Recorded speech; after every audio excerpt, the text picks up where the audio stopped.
Daily Broadside, day 242. For those of you who never had the distinct pleasure of going on a cruise ship, just be aware that the staff and everybody on board being paid by the company that you're sailing with strongly urges against you having sex anywhere except in your stateroom. Just keep that in mind, bear it in mind, when you're planning your trip and all. And there are, at least where I'm from, there are parts yards, junk yards as they're known, who allow you to do, they do these like all you can carry days. And I don't know what the benefit of it is. I don't know if it's like anything you can carry you can have for free, or if it's like a crazy 90% off, or if it's you pay for one, you get everything else you can carry for. I don't know what it is, but obviously there's some significant savings. Why do I say that? Because people are in there destroying themselves.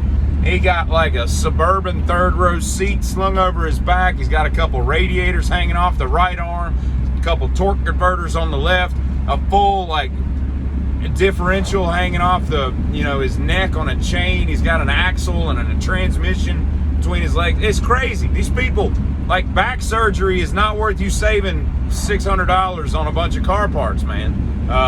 That's not going to be good for you when it all comes down to it. And especially like music fans, like these people are crazy. Like they make all this stuff for these dudes, and that like let's say you're Sammy Hagar or you're Paul Stanley or somebody, and somebody that you're doing a meet and greet, and somebody comes up to you and they're like, look, I crocheted a blanket with Kiss and Van Halen on it and all this, and they're like, oh, that's great, that's awesome, let's put this in the stack. And his handler's got to be like, just got a Glad trash bag in the back where they're throwing all it, because of all the crap people would give you. Like, nobody has a house big enough to put all that crap. Plus, it's tacky. Why would you want all that stuff? Unless it's just something like really amazing. Some dude's got like a real craft skill that they've honed in on, and they've given you something that's actually art. Man, I don't want like a voodoo doll of myself. That's just weird. So all that stuff's got to go in the trash. And I don't understand why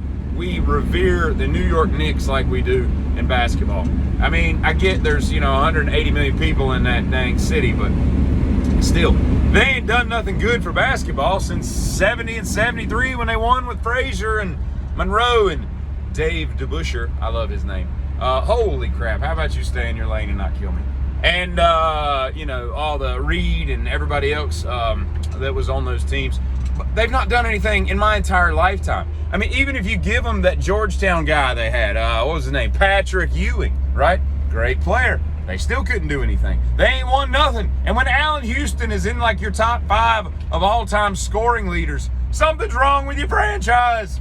I just sounded like Seinfeld there. I'm losing my voice, But yeah, so stop it, man. Like, the Bucks at this point are a better franchise historically than the Knicks.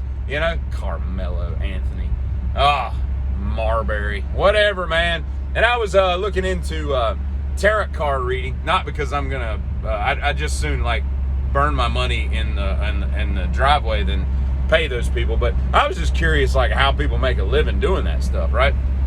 Because I mean, how much could it charge? So I find one locally, and I go on their website, and it was like $35 for a tarot reading, tarot. I think the second T's silent, so we'll call it tarot. And $45 for like dream interpretation and crap. Man, I'll do that for $15. Come over to the house. I'll tell you. You tell me about your dream. I'll tell you what's up with that and what kind of weird like crap you got going on in your head. I'll do it for free. It don't matter. So you got all that, then they can like clear your chakras, whatever the hell that is, for like $1,000, $300, whatever. Man, I don't understand how you make a living and keep the lights on with that. And it's snake oil, if you ask me, or anybody with a brain.